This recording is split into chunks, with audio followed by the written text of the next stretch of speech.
Biliyor musunuz biz neden yürüyoruz? Biliyor musunuz biz neden yürüyoruz her cumartesi?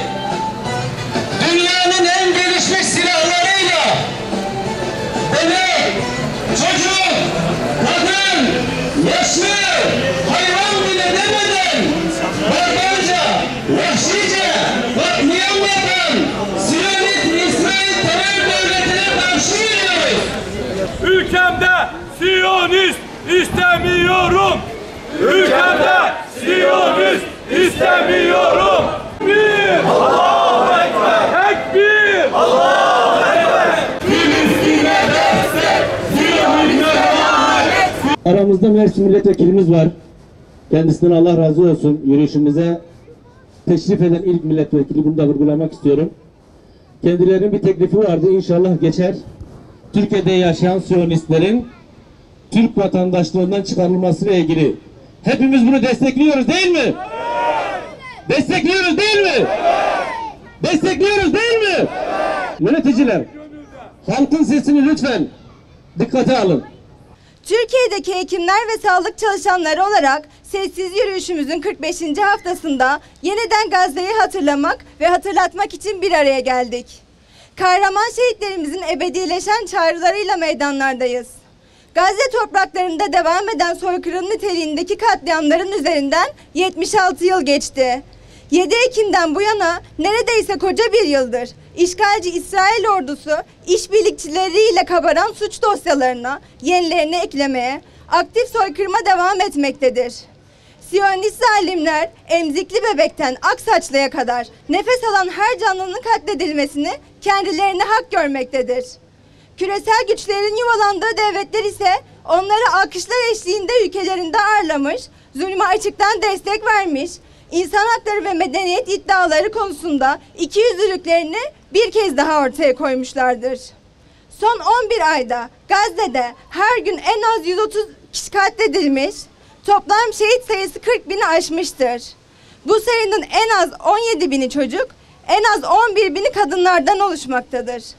Buna karşın sistematik olarak devam eden katliamlara, etnik temizlik politikalarına maruz bırakılan 360 kilometrelik alanda aslında insanlık vicdanı üzerine yağan tonlarca bombayı bir paratoner misali yüreğine gömen Gazze halkı, aylardır devam eden açlığa, kıtlığa, salgın hastalıklara, yardımsız bırakılmaya, her türlü şiddet ve işkencelere, mallarının, değerlerinin ve hatta organlarının çalınmasına rağmen davalarından en ufak taviz vermeden onurlu ve güçlü direnişine devam etmekte. Siyonist İsrail ve destekçileri denilince hatırlayacağımız katledilen bebekler, çocuklar, kadınlar ve bombalarla yok edilmeye çalışılan insanlık akıllara gelecek ve her daim bunu yapanlara, destek olanlara lanet edeceğiz.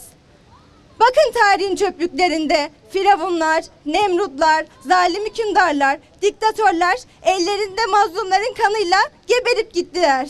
Azap çekecekleri günü bekliyorlar. Biz de beklemekteyiz.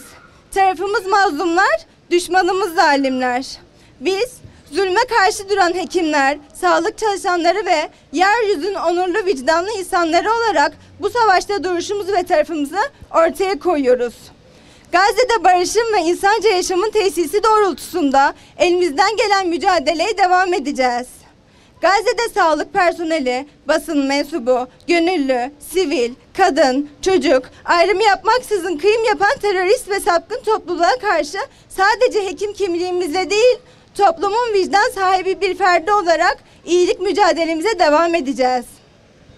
Zulme karşı durmak amacıyla canını feda ederek ortaya koyan insanlığın yüz akı, insan hakları aktivisti kızımız Ayşenur Ezgi Eygi başta olmak üzere Rachel Corrie, ABD askeri Aycin Braşıl ve son 11 Eylül'de son sözleri Gazze'de devam eden soykırımda hepimiz suçluyuz diyen ABD vatandaşı Matt Nelson'a Yüce Allah'tan rahmet diliyoruz. Üniversite kampüslerinden meydanlara kadar her yerde Gazze halkına desteğimizi ortaya koyacağız. Zira zulme karşı durmak ve engel olmak bu dünyada evlatlarımıza bırakabileceğimiz en büyük mirastır. Dün olduğu gibi bugün de İsrail'i lanetlediğimizi ve her alanda boykot ettiğimizi ilan ediyoruz.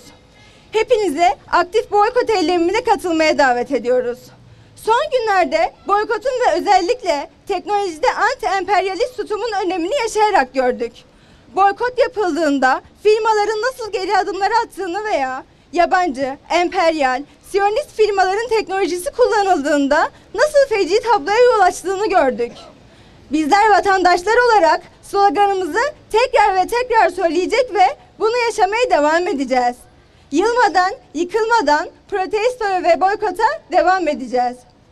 Biz vicdanımızla, şuurumuzla, duamızla, eylemimizle, protestomuzla, boykotumuzla Gazze'deki kardeşlerimizin yanındayız ve yanında olmaya devam edeceğiz.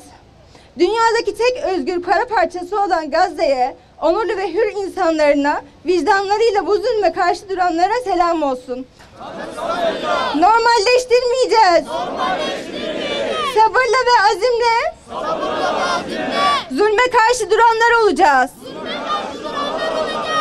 Gazze'de insanlık vicdanı yaralayan görüntüler, yanan bebekler, parçalanan bedenler, açlıktan ölüme terk edilmiş insanlar, yıkılan binalar, vicdan taşıyan herkesin yüreğini yakıyor Allah'ım. Dünyanın vicdan sahibi insanları, bir avuç azgın Siyonist vahşi katilleri ve onları destekleyen ülkeleri ne yazık ki durduramıyor. Sapık, saplantılı, insanlık erdeminden nasipsiz, kendini efendi, diğer tüm insanları köle sanan bu anlayışla sadece Müslümanların değil, insanların baş belası bu Siyonist zalimlerin düzenlerini ve onları destekleyenleri sen kahreyle Allah'ım. Hiç şüphesiz sen adil-i mutlaksın. Ancak biz aciziz. Sana sığınıyoruz ve senden yardım diliyoruz. Başta mazlum Gazze halkı olmak üzere zulüm altında inleyen kullarına yardım eyle Allah'ım. Zalim Siyonist İsrail'i kahreyle. Bizleri de zulme karşı çıkmada, mazlumların acısını dindirmede hizmetkar eyle Allah'ım.